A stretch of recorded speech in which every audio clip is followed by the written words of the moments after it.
और बड़ी खबर पटना से आ रही है। सम्राट चौधरी का बड़ा बयान सामने आया है। गृह विभाग का पदभार ग्रहण करने के बाद यह बयान सम्राट चौधरी का सामने आया। नीतीश कुमार ने सुशासन स्थापित किया है और हम लोग सुशासन को ही आगे बढ़ाएंगे। माफिया पर सख्त कार्रवाई होगी। बालू, शराब, जमीन माफिया नहीं बचेंगे। बिहार में ऑर्गेनाइज्ड क्राइम नहीं होगा। और इसके साथ ही सम्राट चौधरी ने कहा कि बिहार में महिलाओं की सुरक्षा को लेकर भी सरकार काफी सख्त है। स्कूल कॉलेज के बाहर पुलिस छेड़खानी करने वालों पर भी कार्रवाई करेगी। जेल में भी अपराधियों पर कड़ी निगरानी रखी जाएगी। और इसके साथ ही साइबर क्राइम से निपटने के लिए भी बिहार के हर एक जिले में साइबर सेल बनाया जाएगा। माफिया को आइडेंटिफाई करने का काम सरकार करेगी और जिन लोगों को भी माफिया आइडेंटिफाई होगा, वैसे लगभग 400 लोगों को आइडेंटिफाई किया है। सरकार ने न्यायालय में इसके लिए आवेदन दिया है। 2 की सहमति मिल चुकी है और आगे सहमति मिलेगी तो सबके संपत्ति को जब्त करने का काम।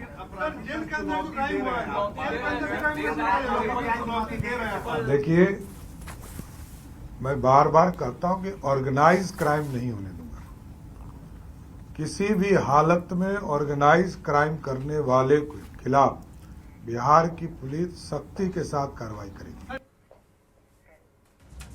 और देखिए, बिहार में नई सरकार की पहली कैबिनेट की बैठक में कई अहम फैसले लिए गए। इस बैठक का हाईलाइट रहा युवाओं के लिए 1 करोड़ रोजगार और बिहार में उद्योग धंधों का विकास। ये रिपोर्ट देखिए।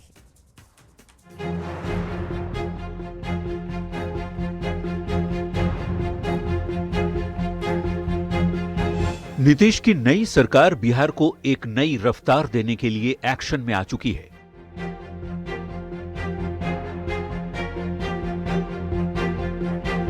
पहली ही कैबिनेट की बैठक में सरकार ने कई बड़े फैसले लिए हैं, जिससे लगने लगा है कि अब बिहार में रोजगार की बहार आने वाली है। 5 साल में 1 करोड़ नौकरी और रोजगार का लक्ष्य रखा गया है। बिहार में उद्योगों का जाल बिछाने का लक्ष्य भी तय किया गया है। बिहार में न्यू एज इकोनॉमी के निर्माण का लक्ष्य रखा गया है। बिहार को एक वैश्विक बैक एंड हब बनाया जाएगा।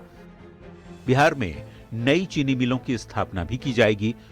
पुरानी बंद पड़ी चीनी मिलों को शुरू किया जाएगा। साथ ही आर्टिफिशियल इंटेलिजेंस मिशन की भी स्थापना की जाएगी। इन फैसलों को जमीन पर उतारने के लिए कैबिनेट में एक उच्च स्तरीय समिति भी गठित की गई है, जो निवेश, उद्योग और रोजगार के मॉडल पर अपनी रिपोर्ट देगी। कुछ निर्णय हुए हैं, वो उद्योग के जाल को बिछाने का है और बड़े पैमाने पर रोजगार सृजन का है। इन बड़े फैसलों पर बिहार की राजनीति भी गर्मा गई है। विपक्ष इसे जनता की आंखों में धूल झोंकने की कोशिश करार दे रहा है, तो उद्योग मंत्री कह रहे हैं कि ये सरकार की दूरदर्शी सोच का ही हिस्सा है। 20 वर्षों में जिस सरकार ने चीनी मिल और बिहार में उद्योग धंधे की स्थापना के लिए कोई कार्य नहीं किए हों, फिर से नई सरकार बनने के बाद सब बात दिखाने का काम किया है।